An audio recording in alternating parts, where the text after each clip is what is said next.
Assalamualaikum warahmatullahi wabarakatuh. Selamat pagi semuanya. Ya, jumpa lagi dalam pelajaran PPKN. Hari ini kita akan belajar tentang arti penting dalam pemahaman karakteristik daerah tempat tinggal.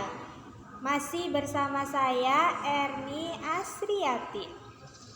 Sebelum kita mengawali pembelajaran kali ini, kita berdoa terlebih dahulu ya. Berdoa dimulai. Selesai. Gimana kabarnya kalian di rumah yang masih daring? Udah daring lama ya? Jangan lupa, kita masih dalam suasana pandemi. Ya, kita juga harus menjaga dan mentaati protokol kesehatan ya. Guna apa? Guna memutus mata rantai persebaran COVID-19. Masih ingat gak 3M itu apa?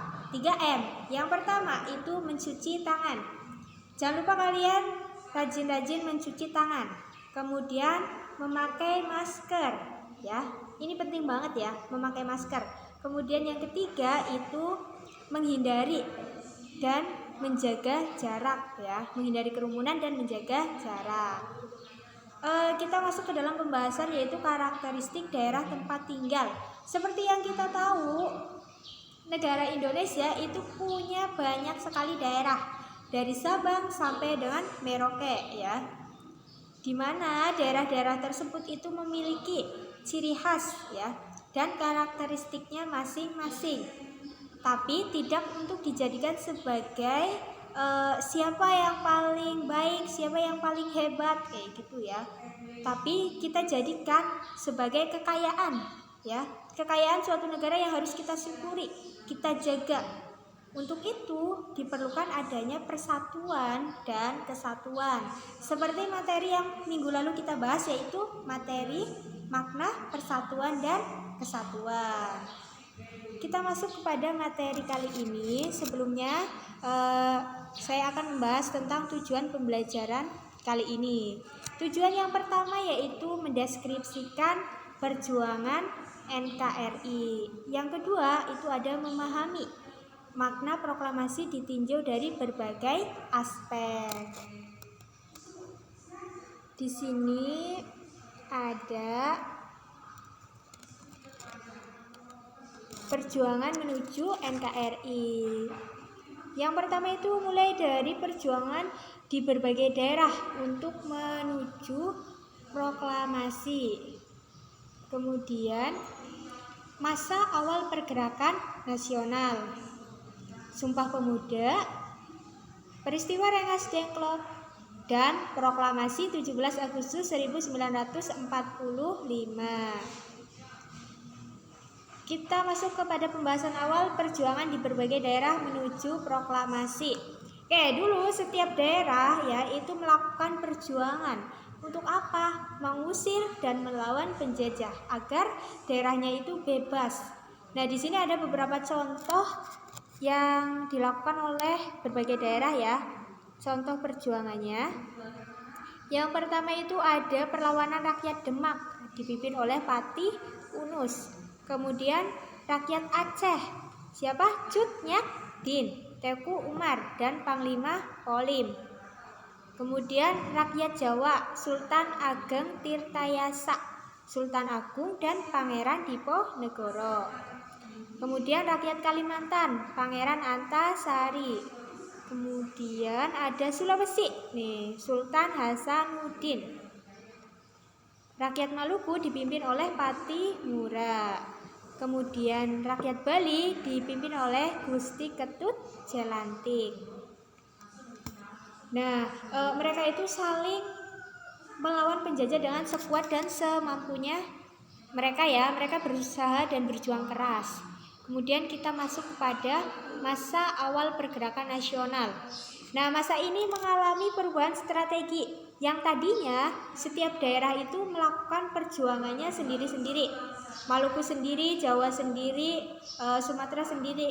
Tapi awal pergerakan nasional ini dirubah.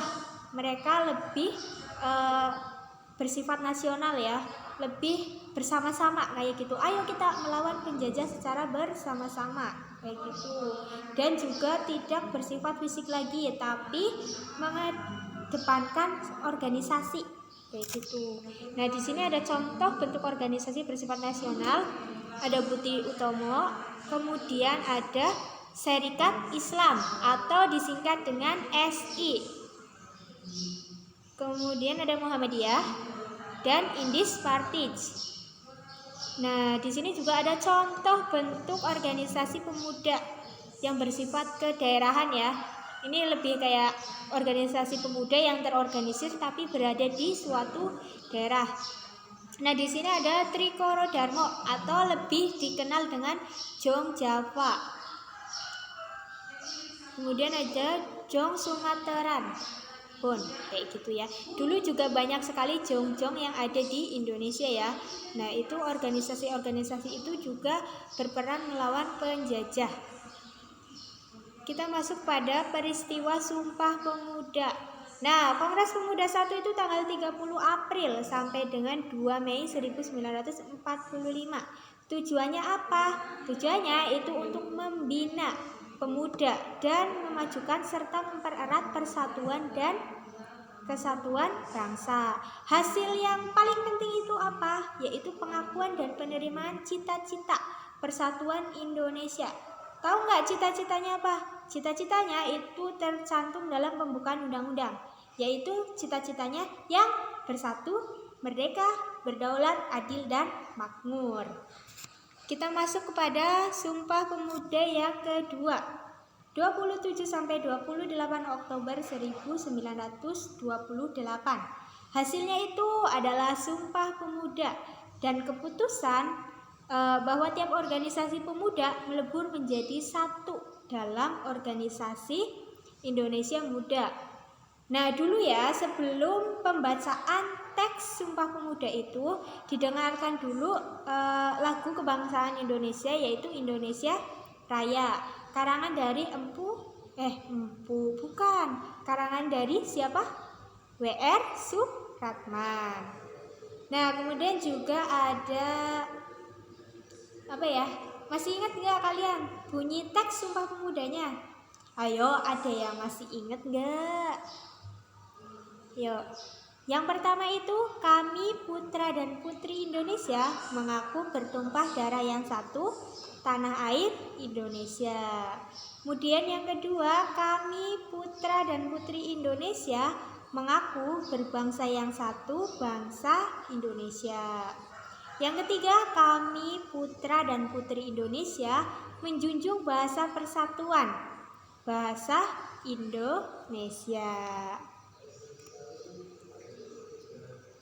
Peristiwa Rengas Dengklok. Nah, peristiwa ini sudah nggak asing lagi ya di telinga kalian.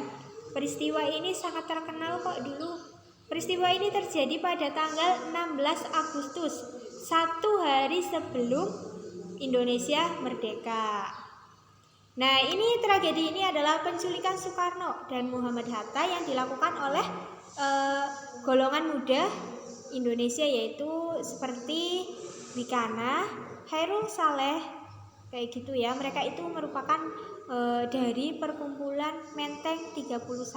Nah, itu dimana mereka itu adalah gerombolan dari para pemuda yang menginginkan kemerdekaan untuk cepat dilaksanakan.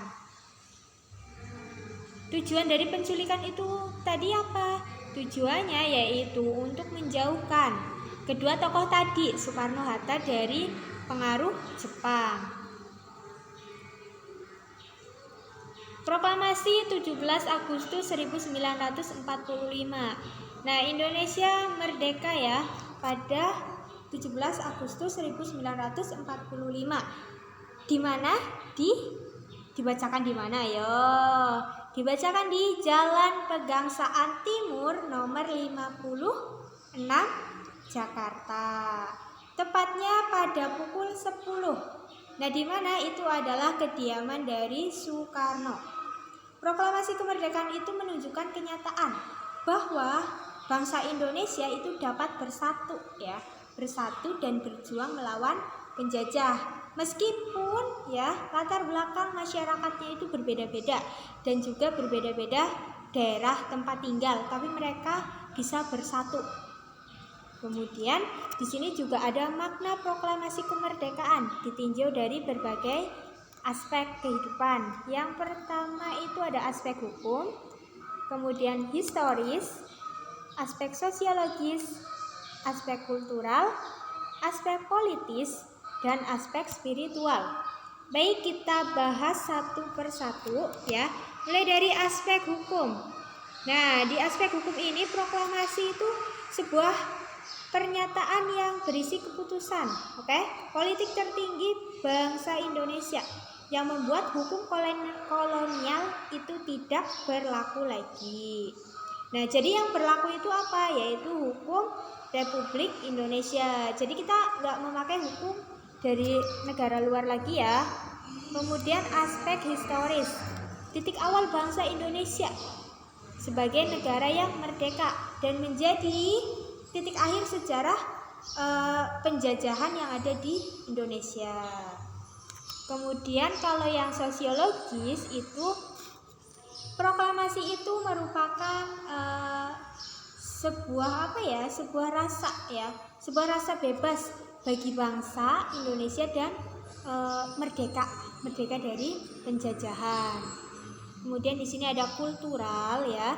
Nah, di aspek kultural ini adalah awal dari pembangunan peradaban bangsa Indonesia yang mengakui harkat dan martabat setiap manusia. Jadi setelah merdeka itu peradaban bangsa itu berubah. Harkat dan martabat sekarang ini lebih dihargai daripada masa dulu. Kemudian kalau yang politis itu bangsa Indonesia itu bangsa yang berdaulat ya, mempunyai kedudukan yang sejajar.